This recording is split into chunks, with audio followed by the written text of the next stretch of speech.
តោះឥឡូវមកធ្វើចំណីត្រីបែបធម្មជាតិវិញម្ដងហើយយើងធ្វើនៅអ្វីដែលយើងមានដូចជាទឹកកាកសំណល់ផ្ទះបាយមានកន្ទក់មានចេកមានផ្លែស្វាយអីជាដើមថ្ងៃនេះមកនាំបងប្អូន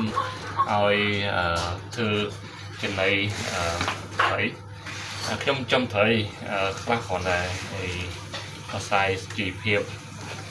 នៅព្រៃភ្នំបងប្អូនអត់នេះហើយនេះយើងមានកាកសំណល់ផ្ទះបាយនេះចេកនេះចេកខ្ញុំទិញពីអ្នកភូមិអញ្ចឹងយើងសារតែមួយរយៈនេះផ្លែឈើយើងច្រើនមានពោតមានអីទិញច្រើនពីអ្នកភូមិមក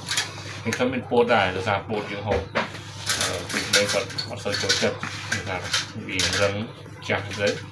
ហើយចេកហ្នឹងក៏ហូតអស់ស្វាយហ្នឹងហើយស្វាយទៀតបងប្អូននេះស្វាយហ្នឹងខ្ញុំច្របាច់យកទាំងអស់ហើយយើងបានផ្លែឈើបានកាកសំណ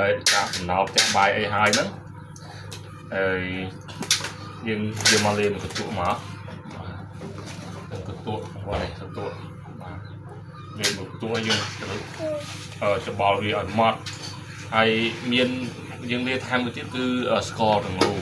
ហើយស្ករក្រាមអាកាស្ករដែលយើងទិញអង្ការណា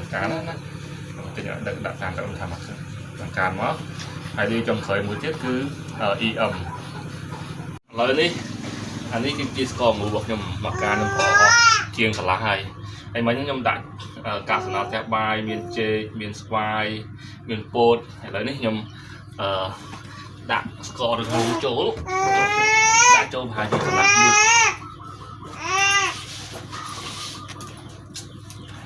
ដើម្បីឲ្យវា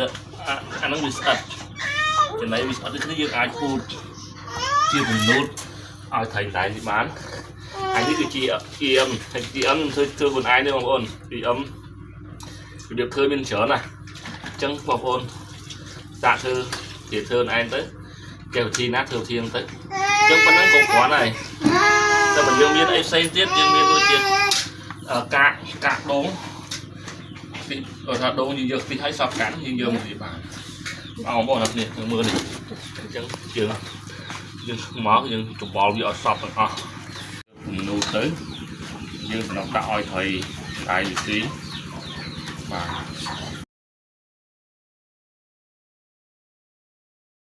ហើយបងប្អូនឥឡូវដល់វាឲ្យត្រីខ្ញុំមកលាងដៃឲ្យដៃខ្ញុំប្រឡាក់ហ្នឹងត្រីមកគុំខុនវាមកហើយដាក់ឲ្យវាស៊ីចា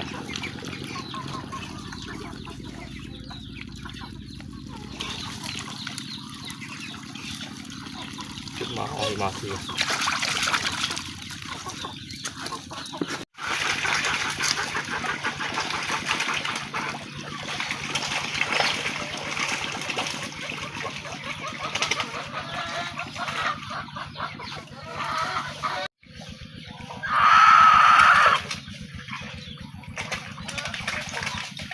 មុននេះដាក់ពីដុំតែពំទៅmộtដុំជងបាត់ផ្ទះបាត់ហើយងំស៊ីអត់អស់ហើយបាទឡើងមកស៊ីមកដុំទៀត